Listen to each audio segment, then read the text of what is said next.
Shabbat Shalom.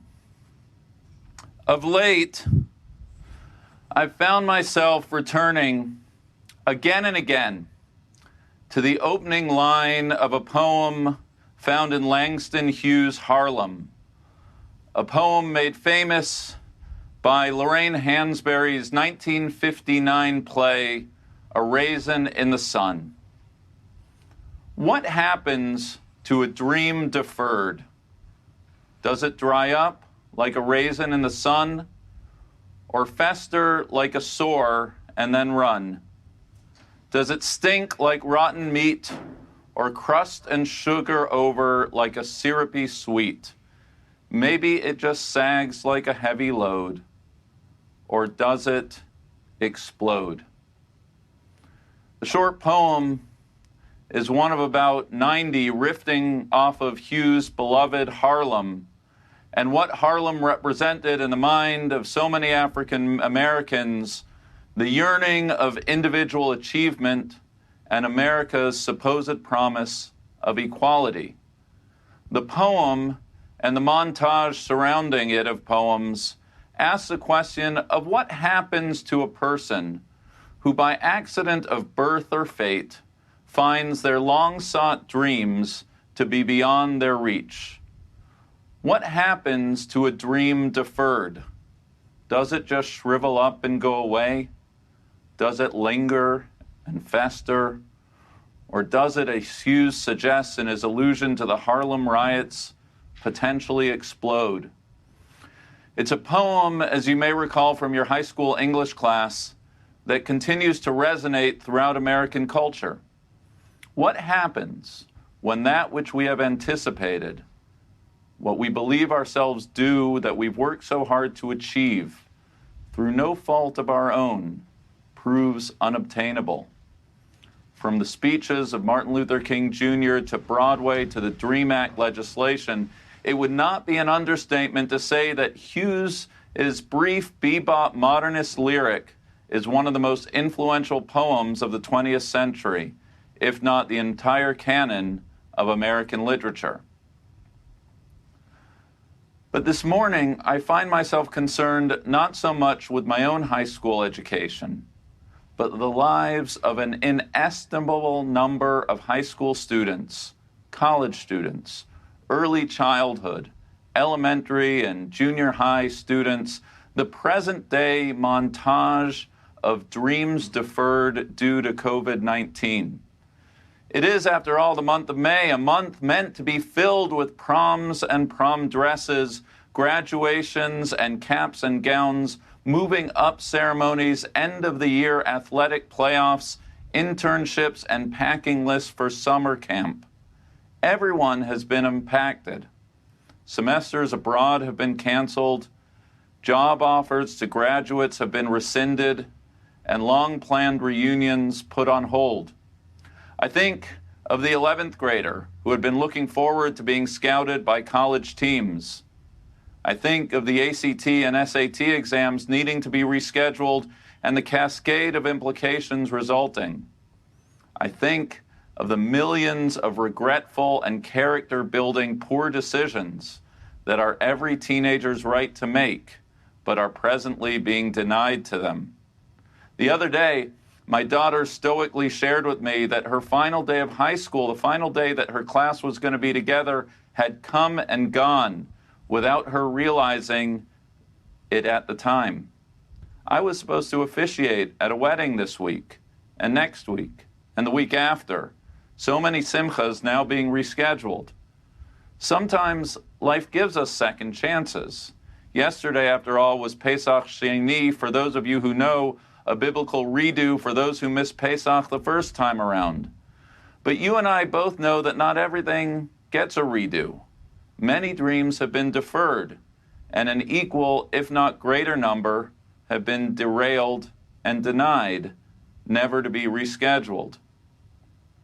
The sense of loss, of course, is not just about our children and our grandchildren.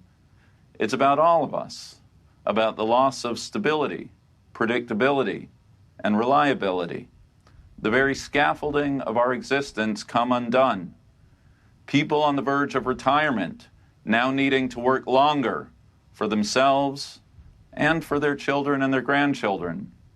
The rhythms of our day upended, from the most mundane, the risk-reward of stepping into a subway, to the most weighty, the decision to change jobs, to leave an unhappy marriage, or to bring a child into this world.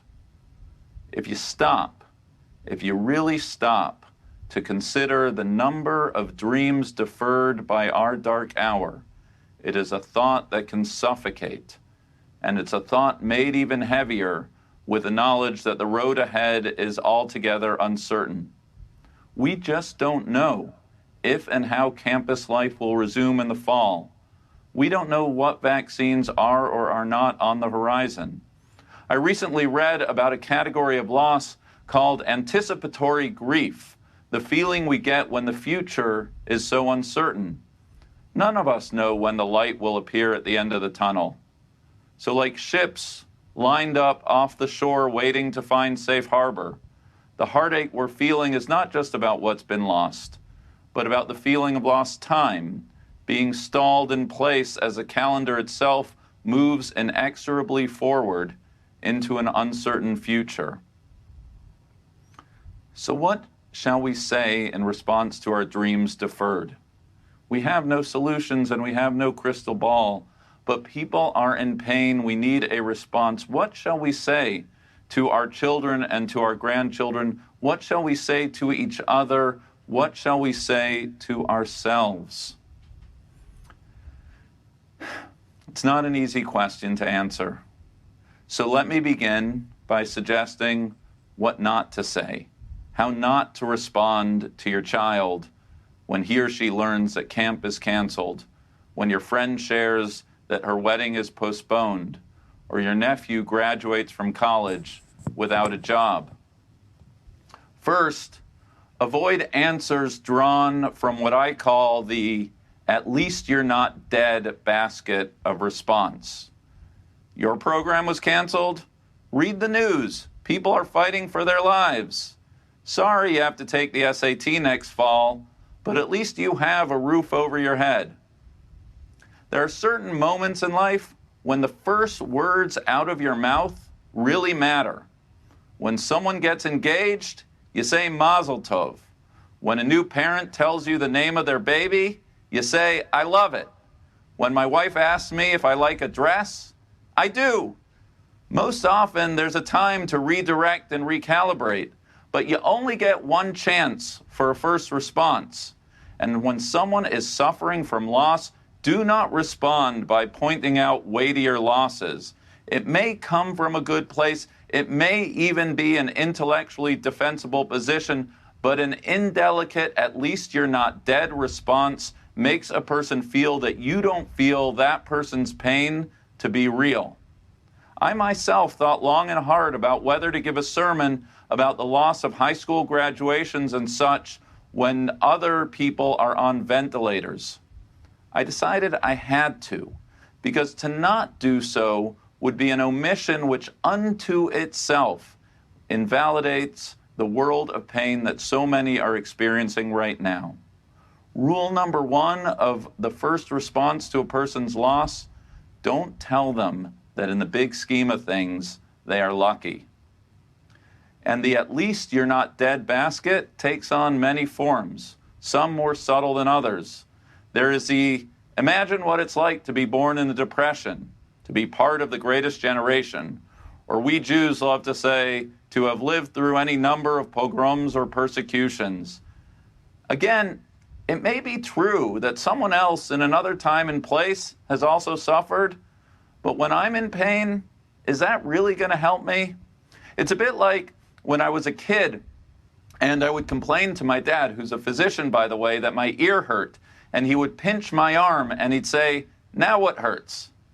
It didn't make me feel any better when I was a kid, and it doesn't make my kids feel any better when I did it to them. You can't tell a kid that it was never about receiving a diploma on graduation day, but about the hard work leading up to that day. Because in a kid's mind, at that moment, it's all about the diploma. You can have these thoughts in your head. Just don't share them. Not yet, and possibly not ever. Another category of response also to be avoided is the silver lining basket. Camp is canceled?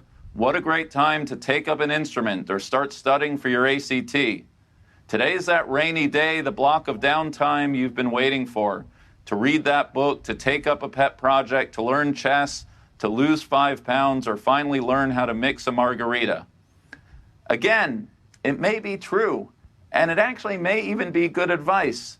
Just don't say it to a person as they stare face to face with a dream deferred. We're all well familiar with the what doesn't kill you makes you stronger response. Telling someone how the best things that happen in life happen in response to setback. Perhaps, but generally speaking, when a door slams in a person's face, they're not ready to hear about the 10 that just opened. Alternatively, to suggest that this crisis will prompt us to re-examine our priorities, to teach us what's really important, the fragility of life, to treat the environment with greater care, is also fraught with problems. I'm reminded of the Talmudic exchange between Rabbi Chia and Rabbi Yochanan as he lay dying on his deathbed and was asked by Rabbi Chia if his suffering was dear to him, a question to which Rabbi Yochanan replied, "I welcome neither my suffering nor my reward." Not all lemons produce lemonade, and like Rabbi Yochanan, I personally would forego any silver linings if in doing so our present world of hurt could be avoided. I have no idea if this will make us stronger as a society or it will break us, if it will pass soon or prove to be our enduring new normal. All I do know is that we do ourselves and our loved ones a terrible disservice by sugarcoating pain with pithy bromides. So what can we say? What can we say that does not risk pablum or platitude, that isn't tone deaf or insensitive? Rather than tell you what I think, I'll tell you what one of my kids thinks, or rather what was said to me when I asked, what should a parent say if summer camp is canceled? My kid said to me, "Dad, what I need to hear, what every kid needs to hear, is an acknowledgement of the pain of the situation. Let me know that you know how much this sucks. Don't tell me to move on. Don't tell me that other people are suffering more. I have looked forward to this summer all year, for 8 years, and to not have it happen is a hurt that I cannot even begin to process. What I need from you, Dad, and what every kid needs from every parent, is empathy. I know it's not the end of the world, but right now it feels like it is. So support me as I go through this. But know that this is a me problem that I need to solve, not you. I need to let myself grieve. I need you to be present, and I need you to give me space. And confusing as that may all sound to you, it makes perfect sense to me." My kid said all that to me, and a whole lot more. And we sat, and there were tears shed, and as much as I wanted to fill the moment with words, I think the most important thing I did was I said nothing. There is a reason tradition teaches that when you go to a Shiva house and greet a person who has suffered loss, you're supposed to say nothing. You wait until the mourner speaks to you. Loss is best acknowledged with tears and hugs and with silence, not necessarily with words. It's not one size fits all, but let your North Star be your very presence, your honesty, and most of all, your compassion. When Colonimus Kalman Shapiro, the Rebbe of the Warsaw Ghetto, was asked by his community for a response to their suffering, at first he suggested that perhaps it was an expression of God's will, a punishment perhaps, or maybe a test to strengthen their fortitude. But as suffering increased and words proved inadequate, Shapira's explanation changed, writing that at a moment of great suffering, God weeps for our suffering, and we, a suffering humanity, weep together with God. Together we weep and are strengthened. We're broken, but we find the courage to go on. It is in the very moment that God seems most distant, that God is right there next to us, weeping alongside, supporting us, and wiping away our tears.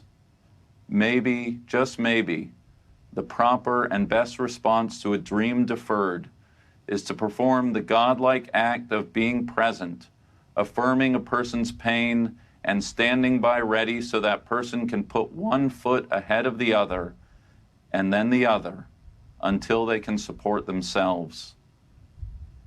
From Adam and Eve being cast out of the garden, the story of humanity is a tale of individuals seeking to reconstitute themselves in the face of setback and loss. Abraham and Sarah were barren. Isaac scarred for life on Mount Moriah. Jacob pitted from birth against his brother, and Joseph brought low, having been thrown into a pit.